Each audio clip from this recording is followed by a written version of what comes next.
Manchester United is taking on Sheffield today, and we're gonna hit obviously come in this early morning to obviously have a talk with you onto this beautiful game of football that's gonna be played at Old Trafford in the remaining are there 6 or 5 games for the club of Man United. Let me obviously go here and check and see how many games Man United is left to play. Let me check here. Alright, Sheffield United. After Sheffield United, United will play against Burnley at Old Trafford, then Crystal Palace away, then Arsenal at home, Newcastle away from home, and Brighton. So that means Man United is left with 6 games to play, and in total, those are 18 points to take away. Man United is placed 7th with 50 points. In there, 50 points for the club of Man United, and then if they win all those 6 games, they'll be having 68 points, something that is very, very hard for United to put together. And for Sheffield, they are seated on bottom of the Premier League table, and if at all they lose today at Old Trafford, they would have gone ahead to play 34 games, and we're left with 4 to go, and 4 to go, those will be 12 points, meaning that they'll be left with just 1 game to obviously be relegated. And what are the fixtures of Sheffield? After playing Man United, they are going to be playing Newcastle. So, looks like Sheffield, after playing Newcastle, they'll be out. They'll be out because they won't be able to obviously make it to staying into the league. Good morning, all the viewers of United Matters channel. As I've told you, Rasmus Hojlund to start, and we're here to bring you the best of the game. Now, for Manchester United, I tell you what, injuries are like injuries. And I tell you, when you are a person of a caliber of Man United, and you go ahead and really sack the manager, they'll always ask, what's your competency? Because I know the media really having a narrative of pushing to see to it that this manager really gets sacked. I'm talking about Erik ten Hag. But why should you sack a manager who is not having almost his players? And as we go into this game of football, John Evans is having a muscle injury. Rafael Varane is having a muscle injury. Lisandro Martinez is having a calf injury. Victor Lindelof is having a hamstring injury. Luke Shaw is having a thigh injury. Terrell Malacia from knee now to muscle injury. Anton Martial is having a groin injury. Those are 1, 2, 3, 4, 5, 6, 7, right? Then Willy Kambwala 6, Mason Mount 7, Sofiane Amrabat 8, Scott McTominay 9, Marcus Rashford 10, Bruno Fernandes 11. As we go into this game of football, we are having 11 people injured. Now, how can you sack a manager if at all he's really performing like that because of the injuries? I need everyone to come into the live chat and tell me, would you sack a manager who is really having a problem like that? You get? So, we thank God for the gift of life. The Muslims, Barakallahu Fikum, it's a Wednesday, and this is a match preview for Sheffield United being hosted by Man United at Old Trafford. Premier League, match day 33 for the club of Man United. Yesterday night, Arsenal went ahead to annihilate Chelsea by 5 goals to 0 in a game that was hugely attended to by Arsenal fans, and that shows you that Arsenal is now 4 points ahead of Man City. And if you know what it means when it comes to me telling you that I wouldn't wish anything like Man City and Liverpool take this Premier League trophy, and all I want to do is Arsenal should walk all the way to winning this. When we go to Sheffield, there is Tom Davies is having a thigh injury. George Beldock is having a calf injury. Daniel Jebson is injured. Then is having an illness, meaning that he can obviously come in through. John Egan is having an ankle injury. Chris Basham is having an ankle injury. Norrington Davis is having a thigh injury. Max Lowe is having an ankle injury. And Davis and Jebson are now back and they are on the grass. Then Ryan Brewster is having a thigh injury, and Jack Robinson is having an ankle injury, but they are all closer to return. But Wilder should be working with an identical group of players from weekend and may ponder a change, all to potentially reintroducing Cameroon Archer into the forward line. So that is how we expect the team.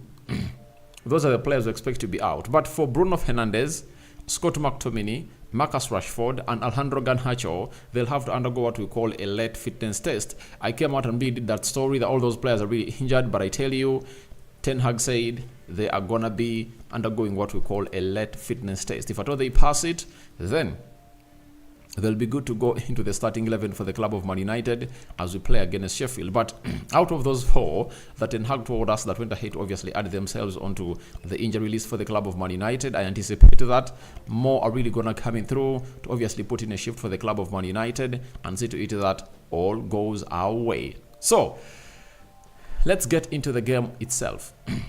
Now, I anticipate that it's really going to be a highly heated up game for the club of Man United. You know, United is really unpredictable. In the midweek, on the weekend, went ahead to obviously play a side of Coventry, leading by 3-0. And guess what happened? As we led by 3-0, you saw how shit we were in the last 20 minutes. We gave away a lead, and that was really very, very, very bad for a club of the caliber of Manchester United. You cannot come out and obviously give out or lose out onto your lead like that. And it was really very, very uncalled for. And for that case, I think these players need to obviously revise themselves. And this is why I told you that I don't really believe in what some of these players of United keep saying, that we want to be playing in Champions League football because the chances we are there. You know, you win against Brentford, you get 2 more points. You win against Chelsea, you get 3 more, those are 5. You win against Liverpool, you get 2 more, those are 7.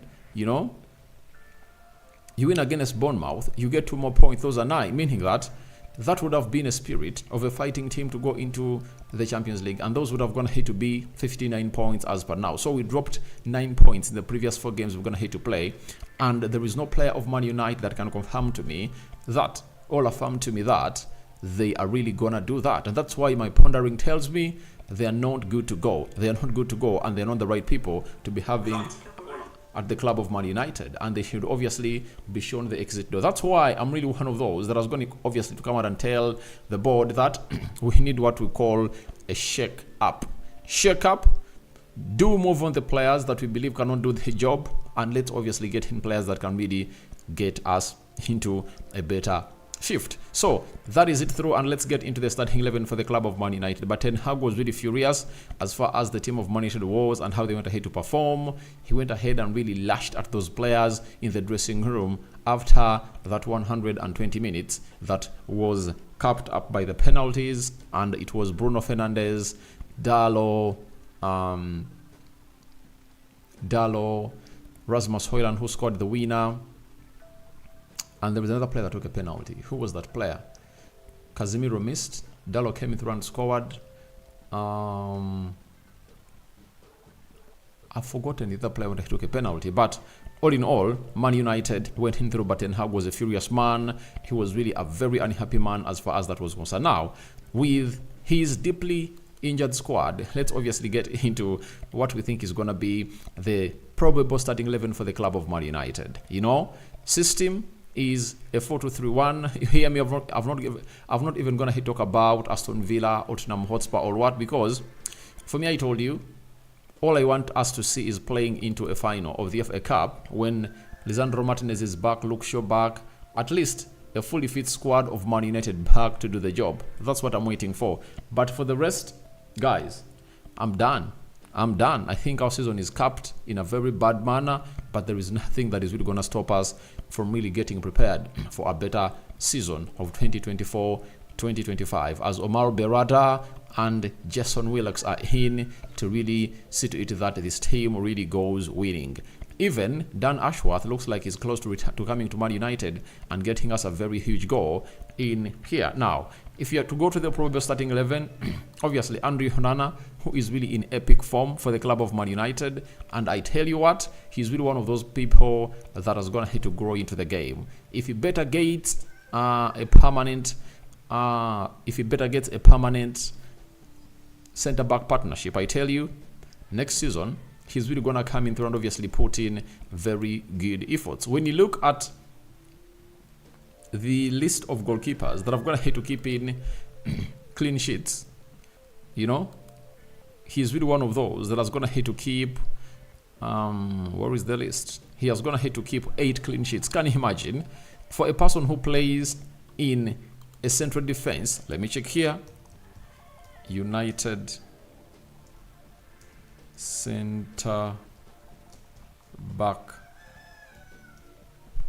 pairings this season.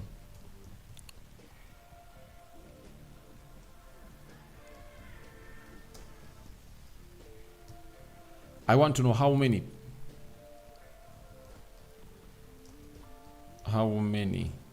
different Man United center back pairings. I tell you what, they are really very, very many. You get? I think they are telling us that Ten Hag is going to have to use close to 20, I think. Because the last time they obviously went ahead, obviously coming through and be able to talk about it, they've gone ahead to say 11 times. That was on the 25th of March. And ever since then, we've gone ahead to play very many games. So, it's like 20 times plus the number of times we're going to have to change the centre-back pairings for the club of Man United. Now, you don't come out and criticize a goalkeeper who is making his debut season in the Premier League when his centre-back pairing is really turning up like that, keeping changing. That is really the ugliest that you could obviously go. When we are to look at all those goalkeepers that have gonna hit obviously put in most clean sheets, David Raya has 13 clean sheets, right? And he has gonna hit to have one of the most consistent centre back pairings, and that is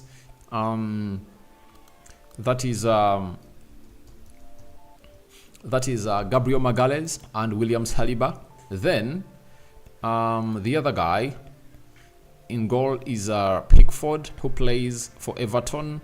Everton that went ahead obviously beat Nottingham Forest by 2-0, and his centre-back pairing is really constant. That is Teokowski and the left-sided centre-back, Brentwaite, who is linked to Man United. You understand? So, when you go to the other side, Bernard Leno, Fulham, you all know that. They're really having the same centre-back pairing for some of the time. Emiliano Martinez, Diego Carlos, and Paul Torres. They've gone ahead to feature into that side. Ederson Moraes, you know that is going to have to be playing with these defenders for a very long time. That set of 5: Nathan Ake, Ruben Diaz, John Stones, Akanji. So those 4, even if 1 or 2 are injured, those 2 can really play well with him because he has been always being with him for a very period of time possible. So that's why I tell you, I cannot come out and really fault my goalkeeper because I know exactly what he's going in through. For everyone who doesn't really think twice about this, will obviously come out and say, Onana is the problem for the club of Man United. I tell you, he's not, because his problem is not really brought up by him. We saw to it that he keeps saving Man United very many times. No club in the world in top elite football, like a top big club, has gone ahead to face more shots than Man United this season. We've gone ahead to face close to 500 shots, and out of the 500 shots, I was going to concede like 80, meaning that 420 have gone ahead to be saved by the goalkeeper. I tell you, that is really a very huge saving rate for the goalkeeper for the club of Man United. I tell you what, he's up and running, and I really believe he's doing wonders in there for you. So, for me, Andre Onana is destined for a very good season, that is of 2024-2025, because I know we are going to get in centre backs that are going to obviously go ahead and really looking good and better. On the right back, it's going to be Dalot, who is really having a fantastic season for me, and he's going to be one of those players to compete for the player of the season at Man United. He went ahead obviously get himself another assist on Sunday when you're playing against Coventry for the first goal that went in through. In the Premier League, he was going to play 30 games, 1 goal, 3 assists. That is in the Premier League. Then in the FA Cup, he was going to put in 1 assist in there, for meaning that he so far has 4 assists and he has 2 goals. because he also went ahead to score into the FA Cup and is putting in a very beautiful shift. That is Diego Dallo for you. And I think he's really one of those players that are obviously going to benefit from Erik ten Hag in there for you. Left back, there was a story making rounds that Amaz could come in through and really play a part. I don't think that a player can play 2 games in a space of I don't believe a player can play 2 games in a space of 1 day. You know, because yesterday Manchester United went ahead to see to it that they win. In the under 21s, they went ahead to obviously win the game of football. And guess what happened? United beat Man City and they won that beautiful tie. And we all know what it means for the club of Man United. And they went ahead to win what we call the Under 18 League Cup. And Amaz was one of those that went ahead obviously start and really made it to the starting 11 of Man United. You know, the Under 18s, and they went ahead obviously lifted that trophy in a very good way. The lineup had Horizon, Nolan, Amaz, Kingdom, Jackson, McAllister, Shanlon, Chouari, Whitley, Fletcher, and Williams. That means there is no way he's going to come up to be able to play part into Man United's game against the side of Manchester United's game against the side of what's the name of the side? Sheffield, meaning that it's going to be Aaron Wan-Bissaka played onto that side. And if you are to look, all right, let me try to obviously show you how they looked when they went ahead to obviously win. So that is how they looked. That's the photo for Manchester United, who have gone ahead to obviously lift something special in there for you. And that is the side of Man United and how they went ahead to obviously lift the trophy. That is the under 21s. And guys, there is no better joy like beating Man City. Beating Man City, one of the teams that are going to obviously produce the best sides in the young stars. That means we're really having some huge youngsters, and that's why Jason Wilcox and Omar Berrada coming through at a very good period of time, because we need to see to it that we push these youngsters for the club of Man United and take them to the next level. Then in the central defense, I anticipate we are going to be having Casemiro, right-sided centre-back, unless otherwise we have a late fitness test approved of Kambwala, you know, then that's when we can see Casemiro not playing to that position. But as it stands, it's going to be Casemiro playing to that position. Then Harry Maguire, left-sided centre-back. I think against Coventry, they never really played badly, right? But the exposure was really huge because that midfield became porous when Kobe Mhenny went ahead, obviously, find himself out. But I think the manager, who goes by the names of Erik ten Hag, is going to be calling up for Eriksson to come in through to play into the double pivot alongside Kobe Mhenny into this specific tie. I think Eriksson is going to be brought in because Scott McTominay is injured, and this is an if. This is an if. If Scott McTominay is proven injured, I tell you what, there is no way he's going to come in through to obviously find himself in a position of really getting into the starting 11 or making the match squad, unless otherwise he's past fit.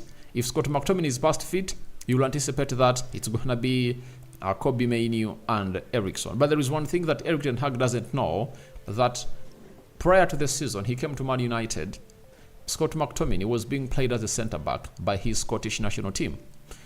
You know?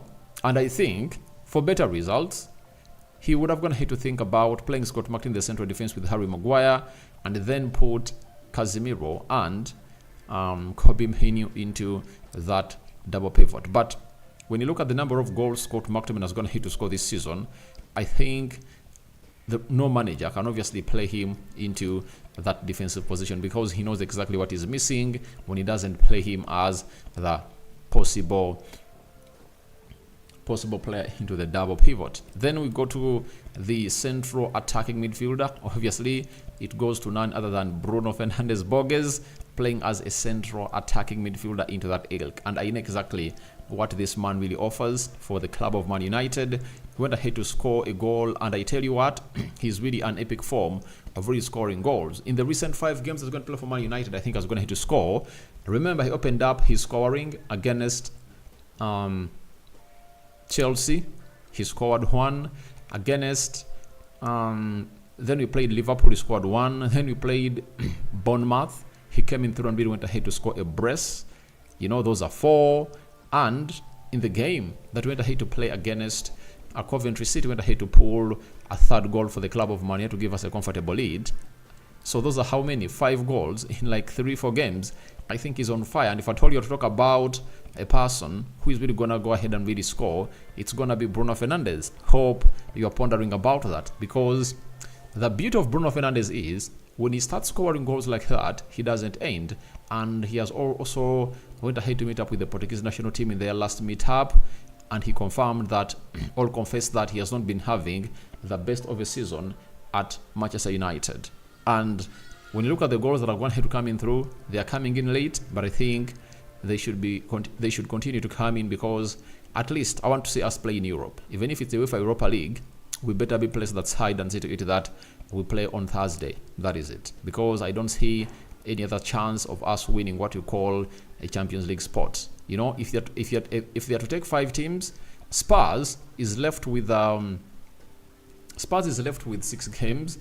But out of those 6, they have to play Arsenal, Chelsea, Liverpool, and Man City. So even if we assume that they're going to lose 12 points, are you sure that Man United is going to come out and really win 4 games in a row? That is the huge question. Because if Man United wins 4 games in a row, they will be having 62 points. And when you look at Tottenham Hotspur,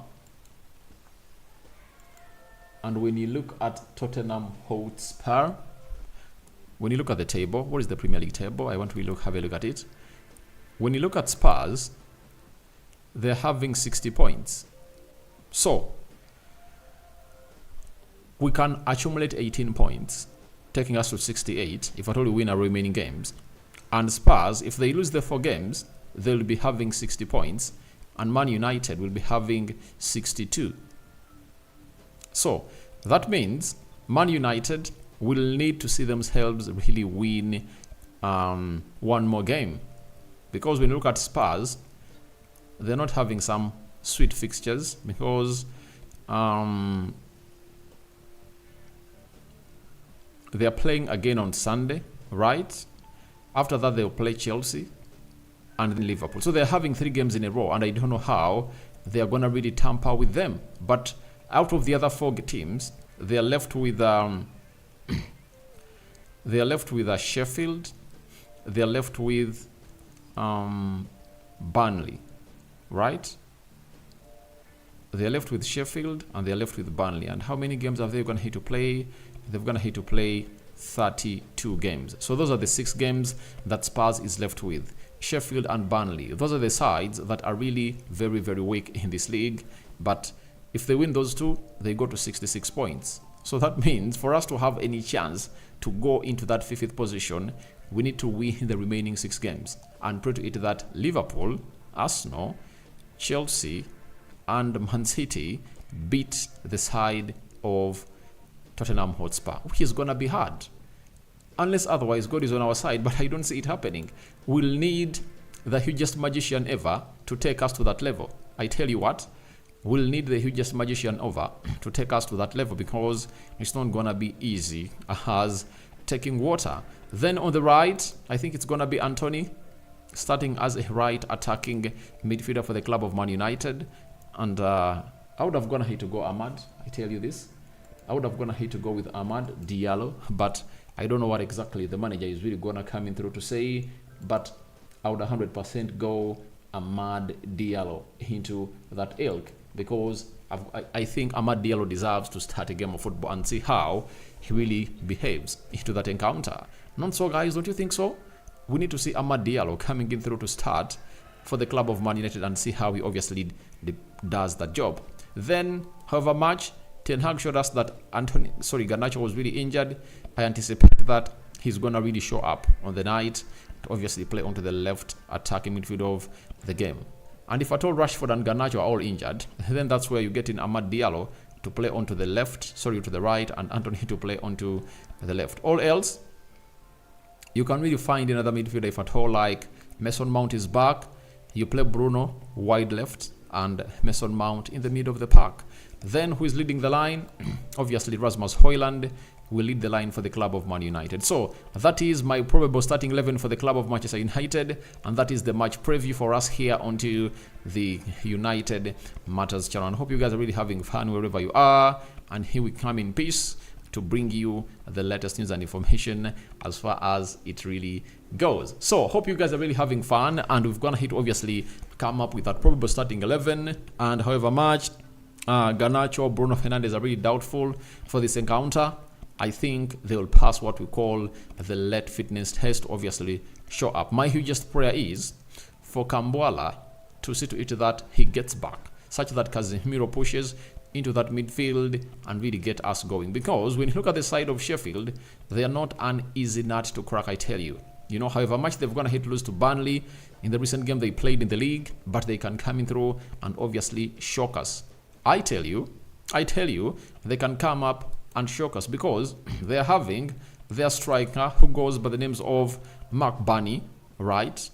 So you anticipate that Bunny can be a very good. There is Archer, there is Hammer, so there is Souza. They have some good players that can obviously haunt us onto the night. And if at all we find ourselves in a position of not really beating them, it will be very, very bad. We shouldn't lose to a bottom side. If you're having Onana in goal, Dalot as the right back, Bissaka as the left back, Harry Maguire, Casemiro in the central defense, Eriksson and Kobe Menu in the double pivot, Bruno Fernandes, Garnacho and Anthony as your attacking midfielders, with Rasmus Hojlund leading the line, there is no reason as to why you should come in here and really tell me that we've gone ahead to lose points and lose a game of football like that. I anticipate that that team of Man United should beat a bottom place side. And remember, after that team, I think you're hosting Burnley at Old Trafford. So if you're hosting Burnley at Old Trafford, that means we have 6 points already there for us to win. But I tell you, for Man United, it's abysmal to obviously come out and say that we are gonna win. I think it's good for us to win our next 2 games. That is Sheffield today and Burnley on Saturday. If we do win our games, I tell you, all will be sorted. All will be sorted, and will be a very good team to go. At least would have gone to join that momentum, and I think some more players would have gone to return to see to it that we go to Crystal Palace. I tell you, Crystal Palace is one of those teams that have gone to obviously be very hard for us, you know. I think Ten Hag even last season never went ahead to obviously win at that stadium, you know. They leveled us in the dying minute. You know, it was Olise with that beautiful free kick. Now, the head-to-head stats read as follows. Manchester United have won 8 of their last 10 Premier League games against Sheffield United, 1 draw and loss, though the only defeat in the run was the last time they faced them at Old Trafford in January. So you remember the last time I played them at Old Trafford, went ahead to lose. That was the era of Ole Gunnar Solskjaer. You know, we lost by 2-1. Secondly, Sheffield won 2-1 in their last away league against Manchester United in January 2021, ending a run of 7 straight such defeats at Old Trafford. They last won consecutive visits to face the Red Devils in April and December of 1973. So, for Man United, having gone ahead to bottle the job when you're playing against Coventry City, you cannot trust them to do the job against Sheffield. Though it's our team and we know how good we can go ahead and really support it, but you feel it that it is really one of those teams that you'll never ever put in your hand that they are going to win against Sheffield. I know we are the favorites to win, but the referee will have to first blow the whistle to see whether we're going to win that game. Thirdly, Man United have won just 1 of their last 7 Premier League games, and 3 draws and 3 losses, and are winless in the last 4. 3 draws and 1 loss. They last had a longer run without a league win in April/May 2019. I think that was when Ole Gunnar Solskjaer was really a variable. That is Man United for you. So let's get back to winning ways, because in the previous game we're going to hit to play, we haven't gonna hit obviously win. So fourthly, Man United is 4th midweek, Tuesday, Wednesday, Thursday Premier League match. games this season have seen a total of 22 goals scored. In the F12 attempts 10. The average of 5.5 goals per game is the highest of any side in the midweek in the competition this season. It shows you that when you're playing the midweek, we really put in a lot of efforts to take ourselves to the level of really being triumphant. Lastly, Sheffield United have lost each of their last 5 midweek games on Tuesday, Wednesday and Thursday. Premier League games, shipping at least 2 goals in all 4 such losses so far this term. So that is Sheffield for you. And after putting up to that, what is the result? What is my prediction for this game, for this encounter? I think we will win by 3-1. Yeah, let me try. We'll win by 3-1 as a club of Man United. I'm having Abraham Mwanza. What a moment. All right, thank you very much for watching through, and good morning from where you're watching in from. And this is the United Matters channel. So we wait and see how Ten Hag is going to be lining up. And I think, like some good hours for the game, we'll see these players arriving at Old Trafford, and we will want to see which player is really going to surprise us to get into the moment. But this is the start of a demand of a win in the Premier League, because ever since we returned from the international break, we haven't gone ahead to win a game of football. You know that very well. And in the Premier League, Brentford 1-1, Chelsea a loss of 4-3, Liverpool 2-2 draw, Bournemouth 2-2 draw, right? So we haven't gone ahead to obviously register any win. So I call upon for your reactions into the comment section below. Who do you think should start? Who do you think shouldn't start? That's my probable starting 11. Hope you obviously got here to address me on what your thoughts are about the probable starting 11 for the club of Man United, and my views and my prediction. So into the comment section, I'll be waiting in for it. We thank God for the gift of life. The Muslims, Barakallahu fikum, and may the living to God and Allah, cover you. Cover you in what we call the hugest blessings over in the world that you'll ever want to see. Rokan David is my name. Thank you for obviously watching in through. Adepare Opeyemi, morning my brother. Hope you're really fine, getting back from that shocker of the FA Cup to playing into the Premier League. I've gone ahead to call in for a prediction of 3-1 win in favor of Man United. I'm out. A 5-finger salute for everyone watching in through. See you in the next coming 3 hours with more and more stories as Ten Hag hints onto Amad Diallo and why he thinks he's not getting in enough playing time at the club of Man United. Guys, we are